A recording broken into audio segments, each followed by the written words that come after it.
The bottom line today is accountability. Accountability for us looks like this. There is no room for deputies such as those who abuse these children, not in BSO or any other organization. Nothing else. This 2-week paid vacation is not enough. When it comes to accountability, has to be across the board. Our newly appointed Sheriff Tony, seems to not have a problem with the behavior of his deputies and his agency. Sheriff Tony seems to have, according to reports, have implemented a policy that allows for violence against the people in the community. So there has to be accountability there. Either he's for justice across the board, or he's for simply protecting his deputies. You know, in his rant on yesterday, he spoke about things being political. Perhaps he's confused about what's political because he wasn't elected. And so we need the sheriff to know, and anyone else, that the tool that we have for accountability certainly is our vote, and we will plan to use it next year. What accountability looks like is him making sure that the discipline goes much farther than a paid vacation and on to terminations, which is what we believe is in order. To our state attorney, we certainly appreciate the fact that he said he's opened an investigation. But history teaches us that when his office opens an investigation, it may be a year, it may be 2 years before the investigation is concluded. There is no acknowledgement by his office to the public. And so that's just not good enough.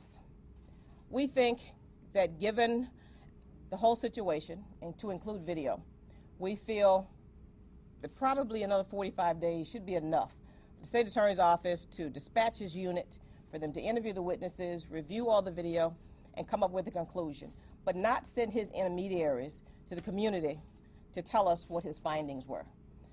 Not send just a memo over to the public defender's office to tell us what his findings were. But we want to know what he found, what he looked at, and the conclusion. We would like to have the person that this community voted for to serve in that capacity, to answer up to all of us, to let us know what exactly this investigation means. What has happened in the past simply isn't good enough. We want to make sure that our children are protected. It is hard enough getting our kids and our communities to have a better and a good working relationship with law enforcement. And to have this happen has really put us in a predicament where we have to tell children something that we're not really sure we believe. I have a black son. I'd like him to remain alive. And I don't think that's too much to ask for, to be treated humanely and justly. That's what we want from all of our law enforcement officers. I would like our sheriff to know that when he delivers his report, whenever that may be, to say that Broward Sheriff's Office has investigated itself and found that we have done no wrong. It's not going to be good enough.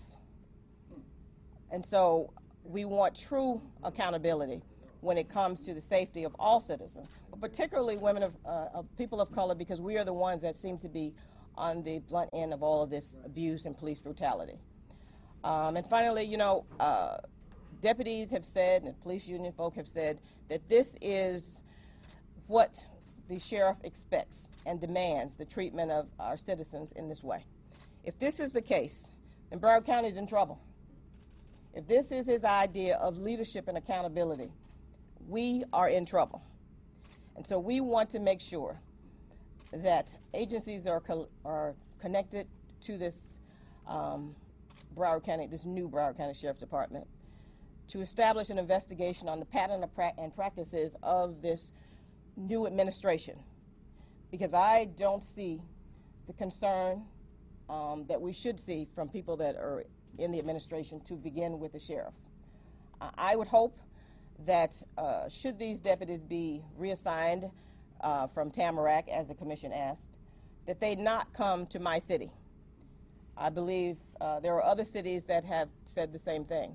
I would like that those deputies, when he chooses not to do anything about it, the way they've brutalized these children, that they not put them back in the schools. Because I'm not sure that accountability is what really is on the sheriff's mind.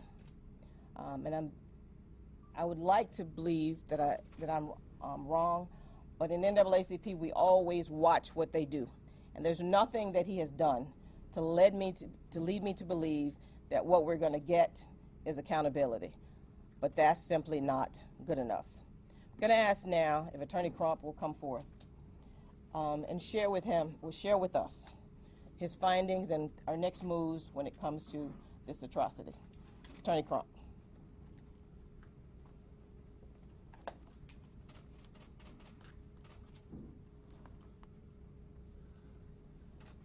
Good morning. I'm Attorney Benjamin Crump, along with my co-counsels, Attorney Sue Ann Robinson, Attorney Jasmine Rand, Cliff Jones, and a team of great lawyers here in Broward County, like Johnny McCray, Attorney Chris Samuel, Attorney and President of the T.J. Reddick Bar Association, Chris Samuel, Chris Odom. We first would like to introduce many of you to the mother of DeLuca Rowe, and that is Miss Clantina Rowe, who's going to address you momentarily after I thank formally the NAACP leadership here in Broward County, including and especially President Marsha Ellison, Starworth member Bobby Henry, Gordon Weeks, Dr. Rosalind Osgood, Reverend Eddie Moise, and former school police chief Anthony Williams. Now,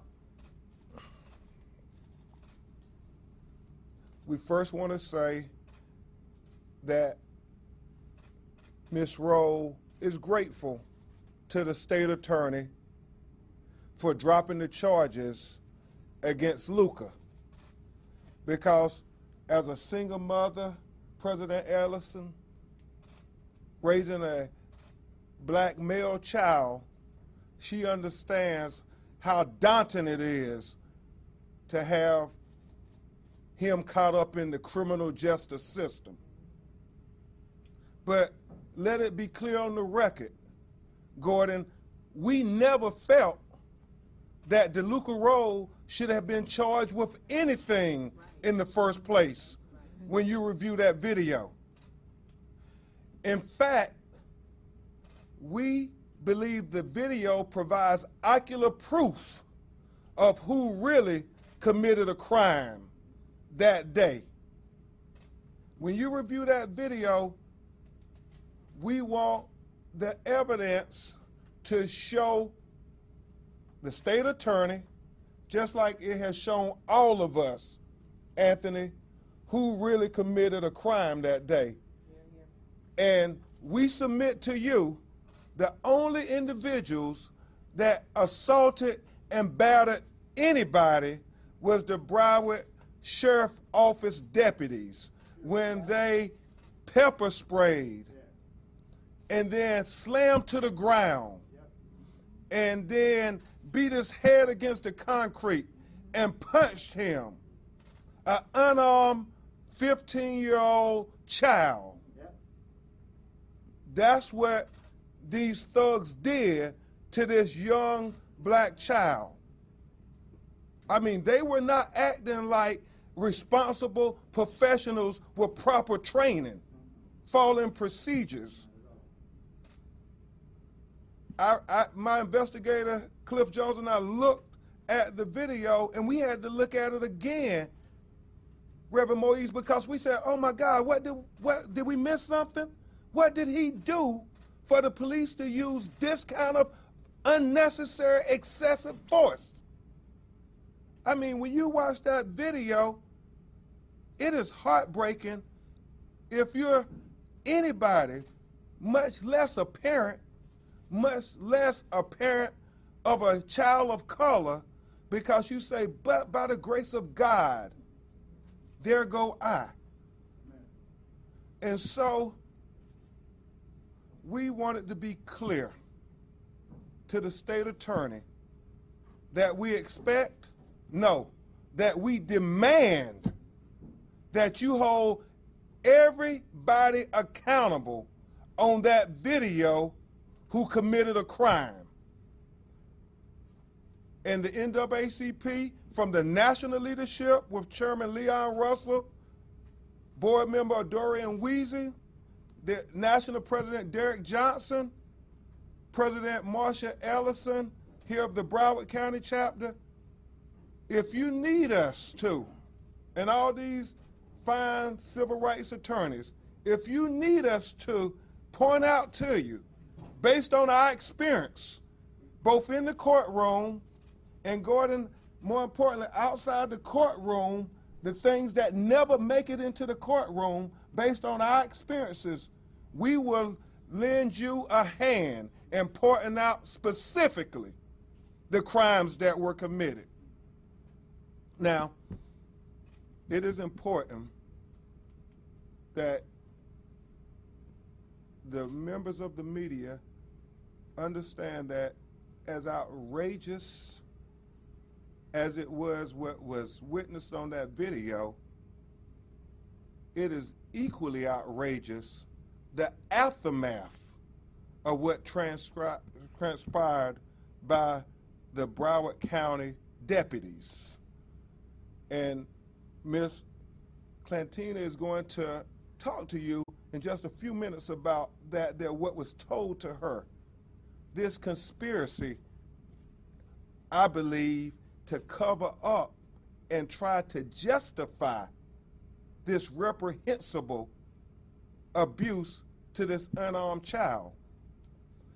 You see, Attorney Sue Ann Robinson was shocked when she learned that DeLuca Rowe has never been arrested for anything, but yet he was made, Mr. Public Defender, to spend the night in custody at the detention facility. And his mother's going to give a blow-by-blow analysis, but it's just shocking when Attorney Robinson said, well, he doesn't score out to have to spend the night in the detention facility, but the Broward Sheriff's deputies knew that if they trumped up enough charges, that even though he desperately wanted to get to his mother, and his mother desperately wanted to bring her child home, and that he knew that he was hurting, but they made him stay in custody that night because they charged him with this aggravated assault and this resisting and this trespassing, so it would equal 12 points or more, which automatically makes you have to stay in custody. And so that is just as egregious as what happened on that video, denying this child the right to get to his mother, the person who he trusted and who could try to make sense of all of this craziness. But she was unable to see her child until the next day after court, when she finally could get him the medical attention that he needed. And it is shocking, especially to her, because at this point she had not seen the video. But when she took her child to the hospital, he was diagnosed with a fractured nose and head injuries and shoulder injuries. And we believe he is suffering from post-traumatic stress disorder. And so it is just hard for his mother to try to explain to her child, why did this happen? So we're going to need responsible leadership, not only in the Broward Sheriff's Office, but also in the state attorney's office. to not only explain to DeLuca Rowe, but all our children in Broward County Public Schools and all our children all over America who's watching this video that's been seen over 11 million times, that people need to be held accountable when they break the law. And nobody is above the law. It doesn't matter if you have a uniform and a gun and a badge. This is one America. There are not two different justice systems for black people and for white people. No, it is one America.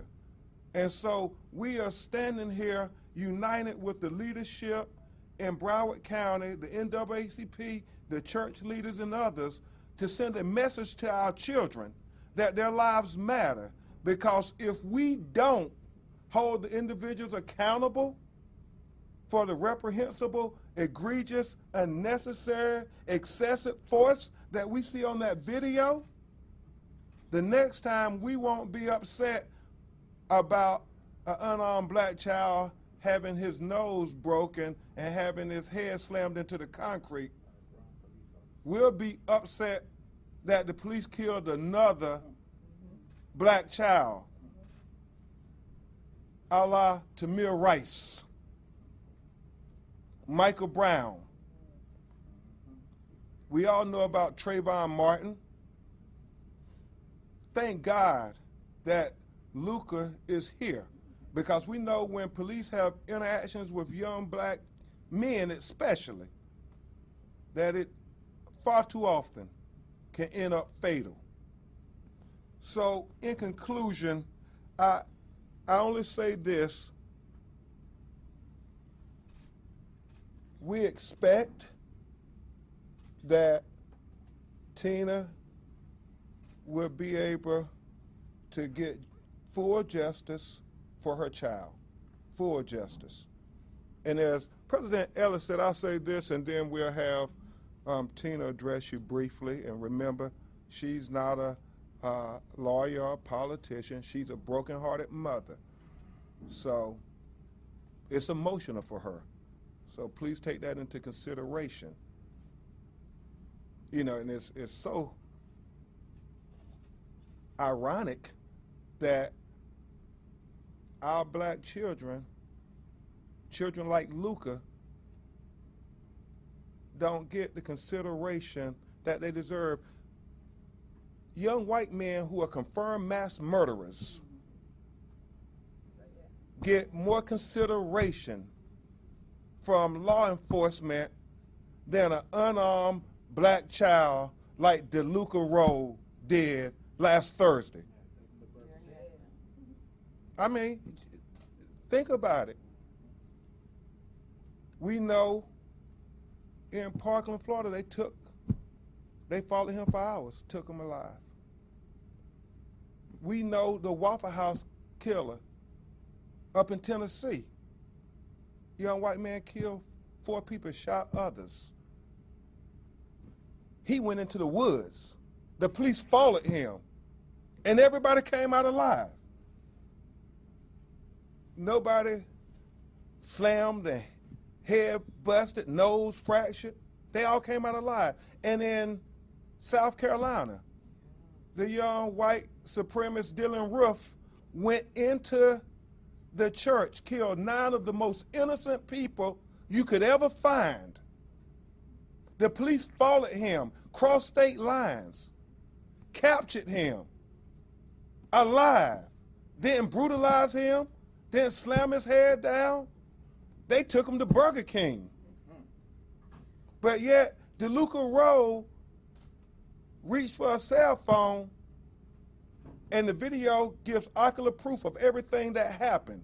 And it contradicts all the lies in the probable cause report that we have on our law firm website that is available to all of you.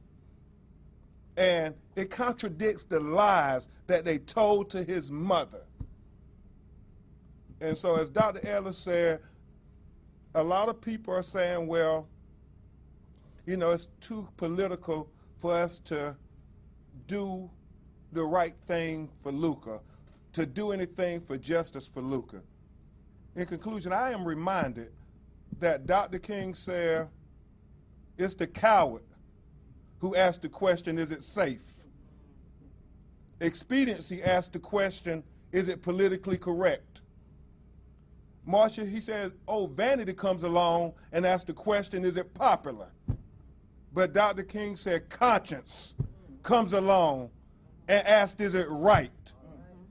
We stand with these leaders saying that it is the right thing to do to stand up for our children like DeLuca Rowe. It is the right thing to do to speak up for our children like DeLuca Rowe. It is the right thing to do to fight for our children like DeLuca Rowe. And we are steadfast in our commitment that all these leaders up here, we're going to fight for our children. And we're going to demand that the state attorney bring charges, and we're going to demand that the BSO leadership hold those officers accountable with their employment. They do not need to have a gun and a badge if they're going to treat our children like this. And so we're steadfast, we're resolute that we won't let them sweep this under the rug. I give you Miss Clentina Rowe, DeLuca Rowe's mother, to address you briefly. Take your time.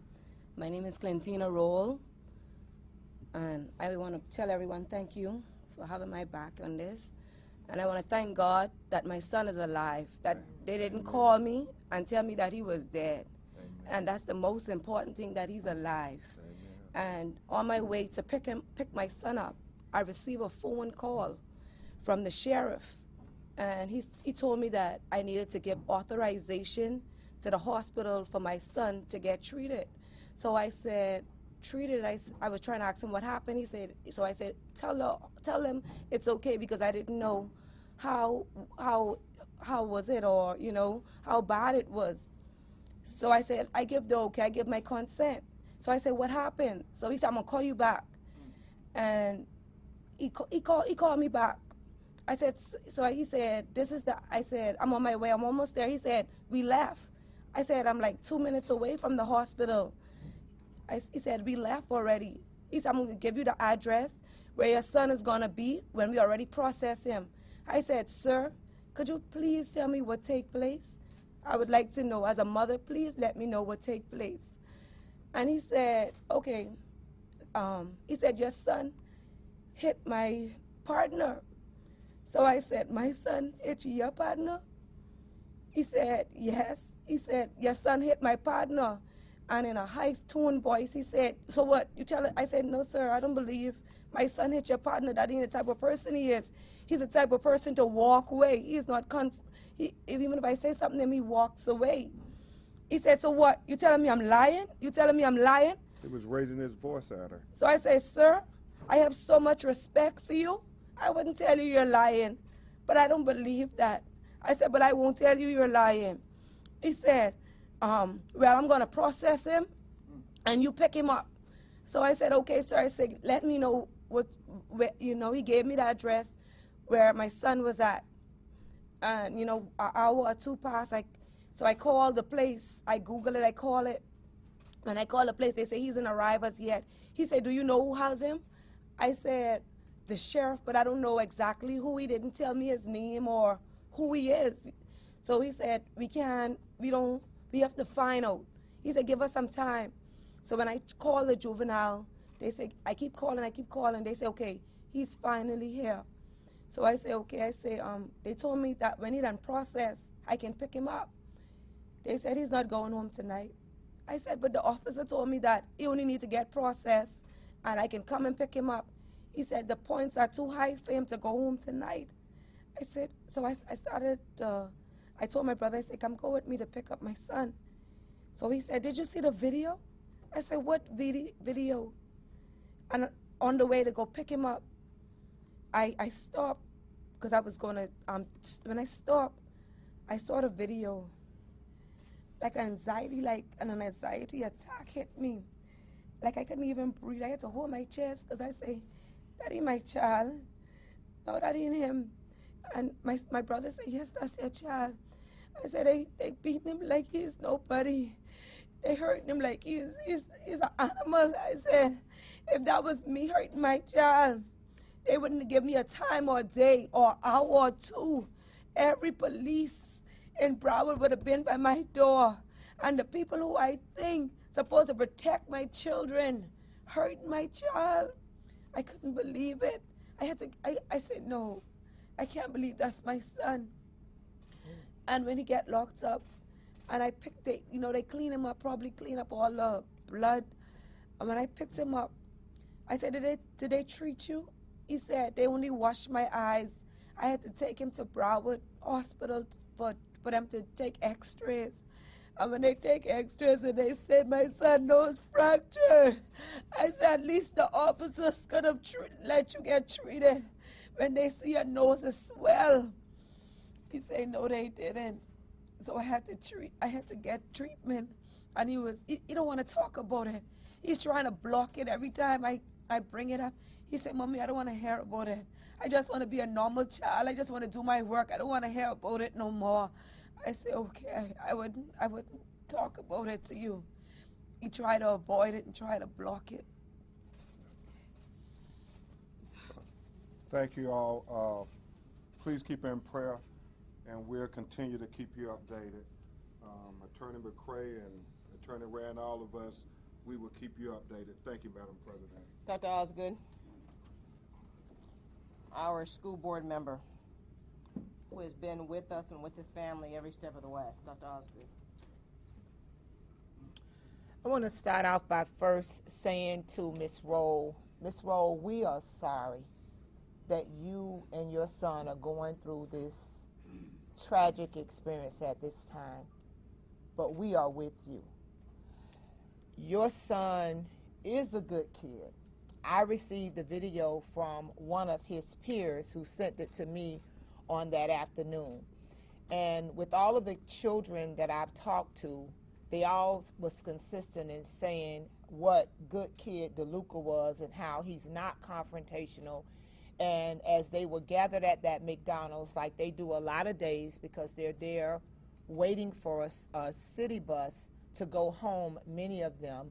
And sometimes they get into little fights. Most of us have had a fight or two in our life, but it does not justify a child being abused in the way that DeLuca was abused on that day. The young people that were at that McDonald's was there. The cops came in and started yelling for many of them to get outside of the McDonald's, and then they just got very aggressive. And as we think about this moment, what those cops did, they could have literally ignited a riot, and we could have had kids killed and shot as a result of them responding and mishandling a situation that they found themselves in, that they spend hours training for. I'm outraged because I spent the last year with individuals fighting against the school board about our Promise program, which is a program that was started with the NAACP, the Public Defender's Office, the State Attorney's Office, to help keep our children out of jail because we had this zero tolerance policy that if they threw a pencil in class, they did anything, they would be arrested in school for petty misdemeanors. And in 2012, Broward led the nation in kids being arrested in schools. So the community came together and implemented this program to change that statistic. And of course, African American children were being arrested at a disproportionate rate. We put that policy in place and we began to work with those young people that had those petty misdemeanors or acted out in class to give them support and wraparound services to intervene and help keep them in school and out of jail. But it was a zero tolerance policy. People started saying we had criminals in schools. When children have offenses, they don't want us to help them and treat them and handle them and counsel them and give them an opportunity to recover. They don't want us to use a measure of grace with our children. And they were speaking out and they were outraged about it with our children. But we stood our ground because as a school district, we're going to support our children. We have supports in place for your son. We have trauma counseling. The principal has been to meet with you. The school has wrapped their arms around him. All of the students have wrapped their arms around him. But now we have some officers, actually 3 officers, that abuse our kids. One officer, while he has one kid on the ground that they are arresting for a trespassing infraction, he has his foot on his head. The other officers, as you have heard, maces DeLuca Roll and then throw him to the ground, and then some more officers come and start punching him like if it's a wrestling match, like they're having a tag team all-out war on our children. It is unacceptable. It is extremely unacceptable. And we must think about the message that this moment is sending to our children. Our children have to know that we're going to stand up for them, we're going to protect them, that we're not going to be quiet, that we're going to demand that they are treated and handled with care. Children are a blessing from God, and they should not be abused by anyone. As Ms. Rose said, as a mom, I'm a single mom with African-American sons. My son lives at home. He's grown. Now I'm worried when he goes out late at night to the Walmart because one stop by the police could literally take his life. This is not the climate and culture that we need to go back to with our children, and setting this precedent that they could just be beat down and mishandled, and because someone have a badge and a gun, it's acceptable and it's okay. I think the same zero tolerance policy that was trying to be enforced upon our kids need to be enforced upon these law enforcement officers. When you take an oath to protect and serve, you live by a higher standard. You cannot violate your code of ethics. And the behavior of these kids, and then to call this mother after they had beat down her son and yell at her and not tell the truth and try to cover up what they have done, it is totally unacceptable. And young people, we are standing up for you. We're not going to let this be swept under the rug. We remember that just a few months ago, a 14-year-old girl was rowdy in a mall, and she was on the ground being detained by the Carl Springs Police Department, and they started punching her and beating her 5 or 6 times, just punching her while she's already on the ground. And after an internal investigation, those officers were cleared. So our faith right now is a little dim in the process in the judicial system. And we talked about, Attorney Crump talked about the points. This is why we can not only just rally around this, we need to seriously demand some reforms in our criminal justice system that have all these kind of numeric infractions that hold our children in bondage or escalate a situation to criminalize them for just being kids. And as we stand here today, I am a mother. I'm an advocate for children. Our children can't continue to be abused in this way. And we have to send a message to let our children know that they don't have to take this into their own hands and start challenging the police and doing things that may cause us to lose more of them. We are going to make sure that justice is done for DeLuca Roll, and we're going to fight to make sure that this does not happen to another child in Broward County. We have to take a stand. We cannot let our children down. To not demand that these officers be disciplined strictly and firmly and not work in any city in Broward County, they are not SROs. I will say we have some wonderful school resource officers that work with our children in our schools in Broward County. Many of them mentor, many of them build relationships with our students, with their families. They do a great job to protect them, to help them matriculate through their academic experience. So they do a fabulous job. These officers were not SROs. They were officers that were out in the community assigned to an office in Tamarack. But we cannot let our children down. To not seek justice on this, to not have these officers put off the police force, to not have them criminally charged for abusing our children, it will be letting our children down. So anybody that's watching, anybody that's been knowing what's going on with this situation, you have to speak out. Use social media. Use your voice to take a stand. Let's show our children that we care about them. Let's show them that they're not alone. Let's show them that we value them as being a blessing from God. And use your voice and your platform to take a stand for justice for DeLuca Roll and all the other thousands and thousands of children that are watching at this moment. As adults, if we mishandle this moment, we literally devastate our children, or we set them on a trajectory of doom for the rest of their lives. So it's up to us not to let our children down. Thank you, Dr. Osgood. Chief, if you'll come forth. One of the things that we do is we talk to people in law enforcement. We work with people in law enforcement so that we have an understanding of how to work better with them.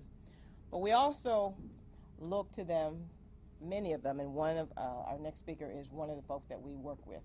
Our criminal justice chair for the Florida NAACP, retired Chief Williams, when it comes to the use of excessive force, police policies and procedures. Chief? Good morning. As she said, I'm Anthony Williams. I'm a retired chief of police, graduate of the National FBI Academy, and also a graduate of the Southern Police Command Officers course. I was asked to view the video and give my opinion on it. Before I do that, I do want to say this.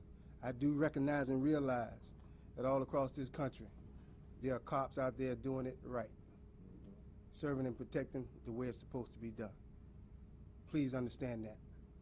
As Dr. Osgood say, or just said, she knows personally of officers that mentor kids, do all kinds of things in the community. I know officers that have actually taken whole families and purchased furniture.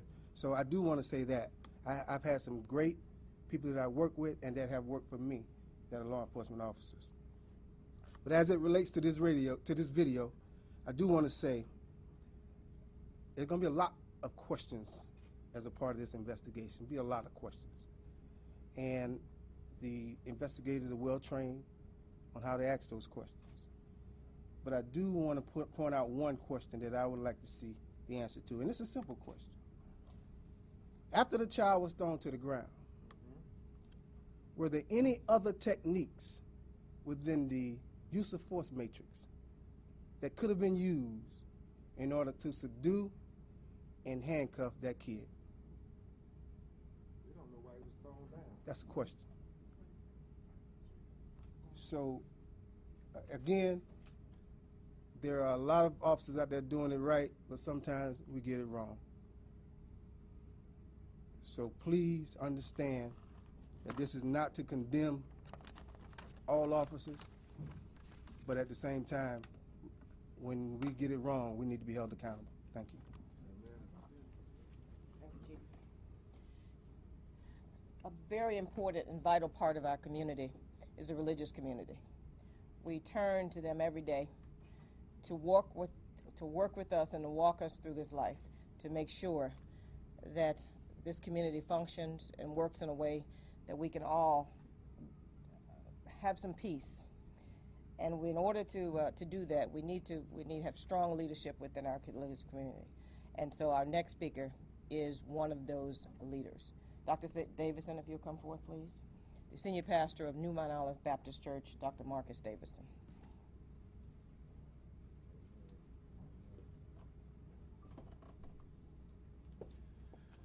Good morning, and I would like to say to Ms. Rowe, we do pray for you, and she has our full support. I think this is a very critical time for our community, and in conversation with other pastors within our community, I think that what we are most concerned about is that this situation is resolved in an expeditious way.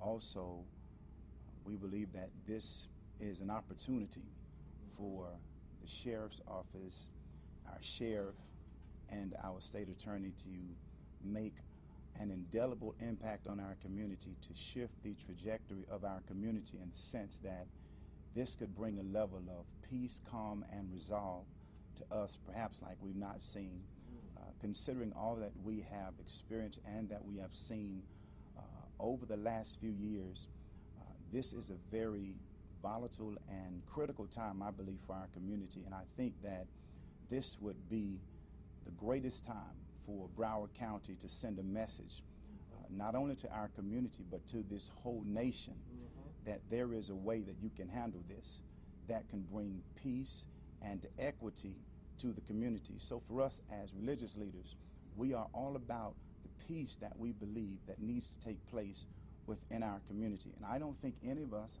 are seeking to tell the sheriff exactly what to do. We're not seeking to tell the state attorney what to do.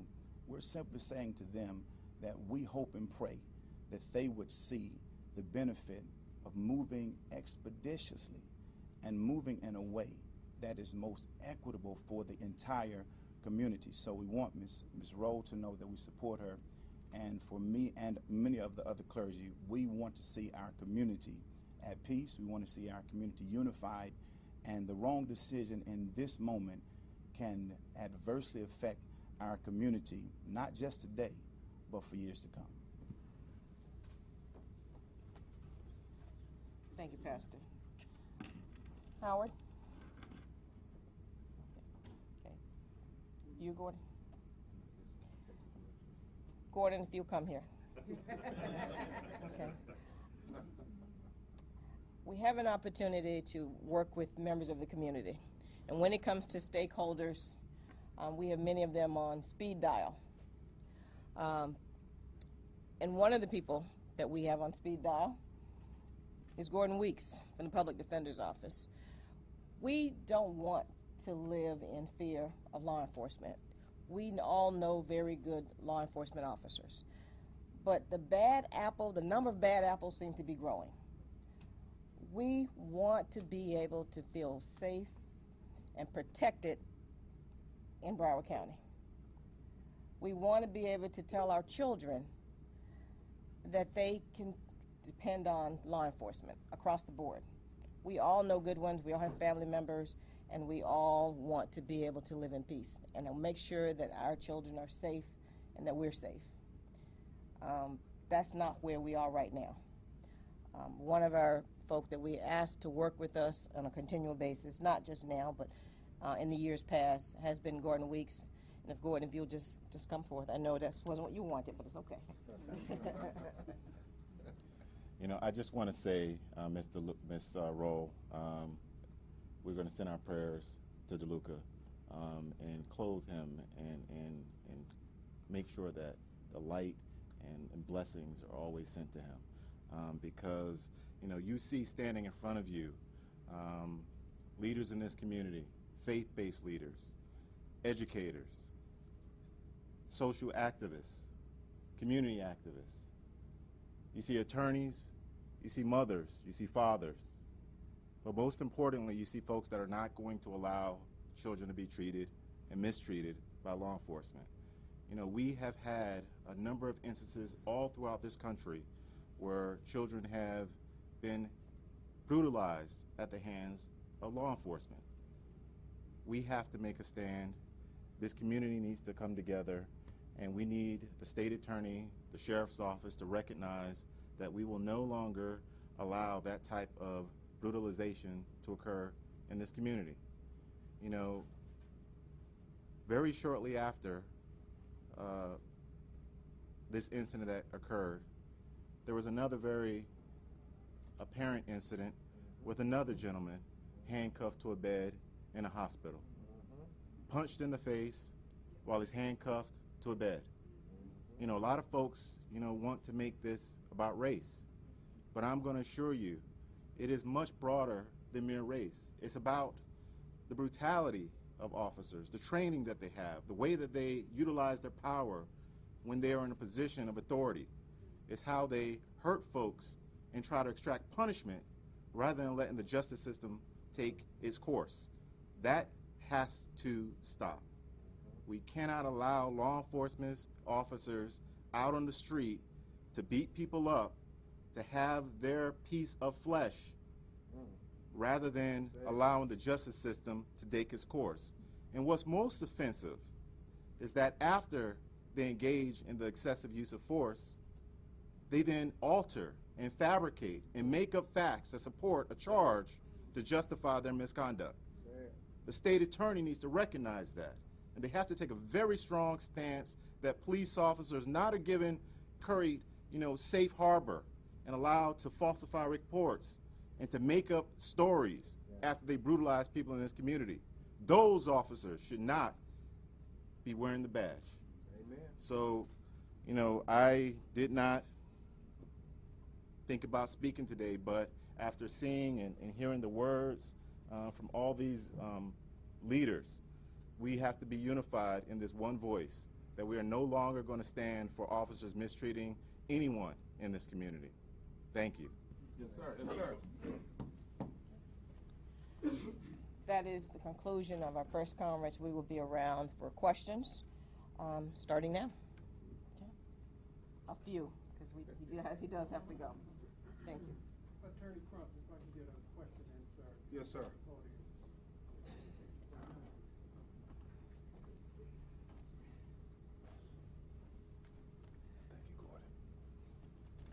You're aware that the sheriff, at first these guys were put on leave, and then they were given a duty station, I guess, off of patrol.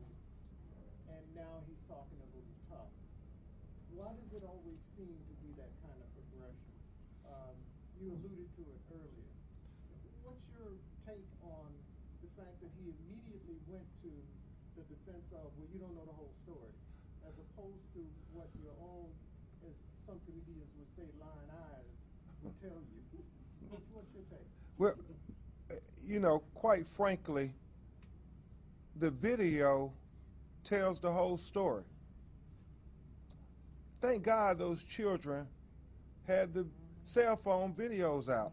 Yes, yes. If not, we have no doubt, Gordon, Attorney McCrae, and all us civil rights lawyers, Attorney Rand, we have no doubt that he would have been convicted of a crime. Am I right, Gordon?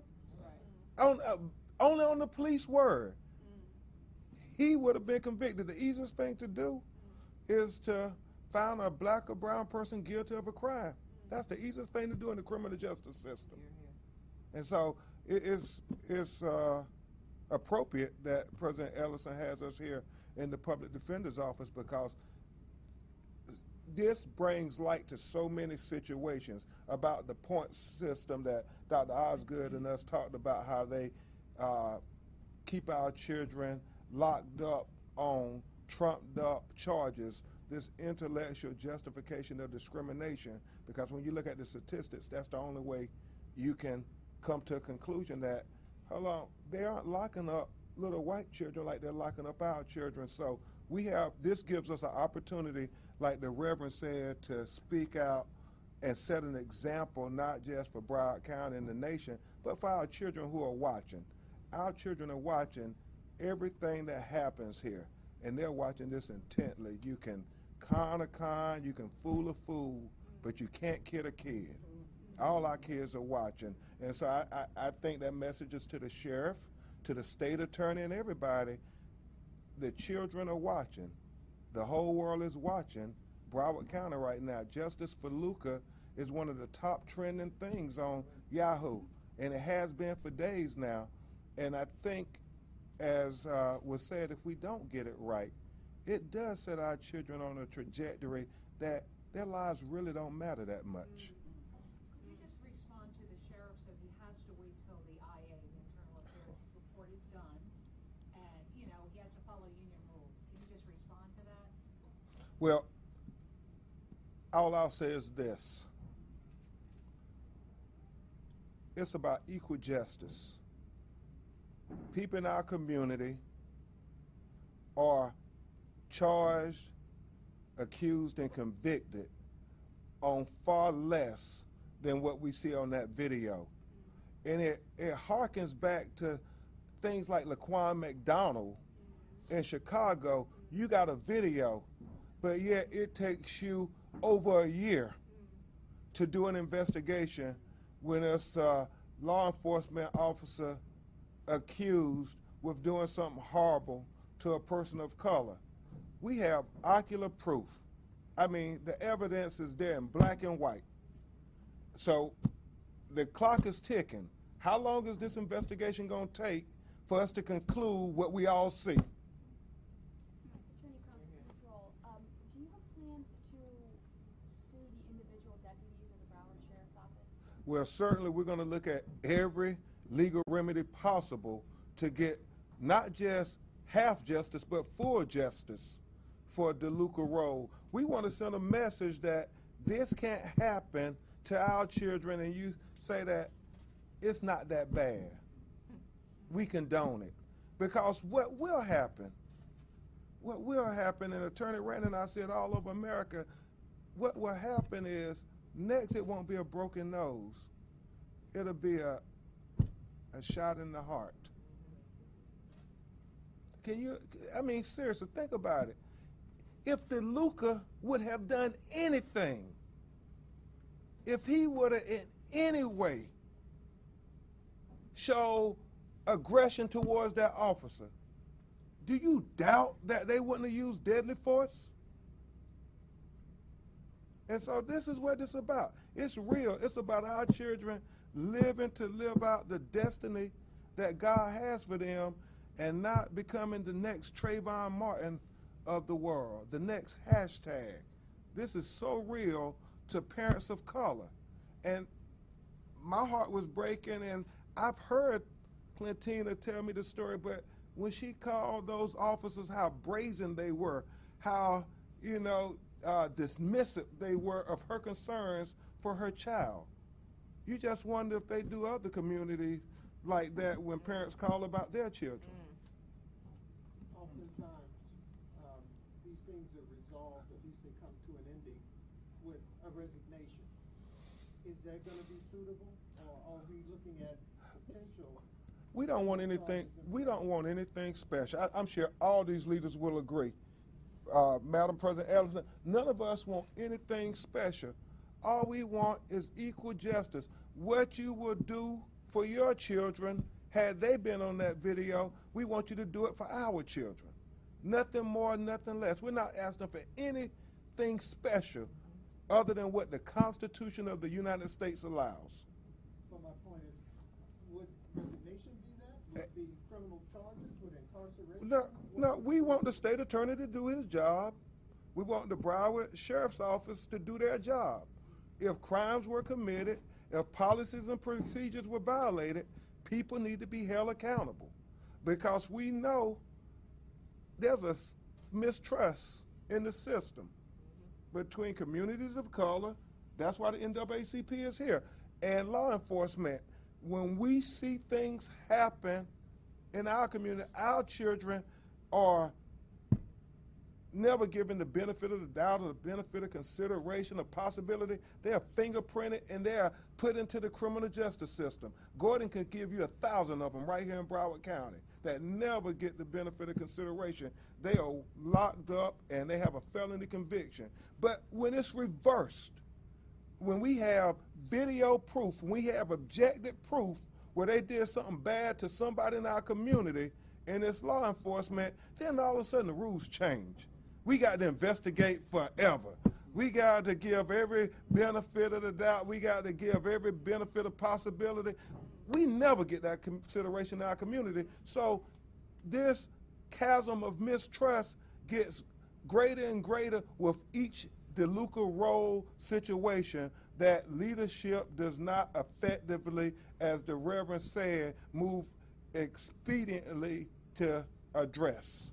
And if this thing continues to fester, I know the young people are going to be marching and protesting at the state attorney's office. I know the family is doing a protest on Saturday at the spot where it happened at. I think people are not going to let them sweep this under the rug because they saw that video. I'm curious, Ms. Roll, would you say what you would consider justice for your child? No. I got one last question for you, Attorney Crump. So if the officers are, if the deputies are terminated or the investigation is quick and there is this sense of justice, does that mean there won't be a lawsuit against, we're not dealing with lawsuits right now. What we're dealing with is trying to get justice for DeLuca first. And I don't want to in any way say that we're not going to sue the Broward Sheriff's Office. Because, no, I don't want to say that, but that's not the priority at this moment. The priority at this moment is making sure we get justice for DeLuca Rowe, because what we want to be able to tell not only all the thousands of children here in Broward County, but the millions of children around America, that your lives matter and that this we will defend.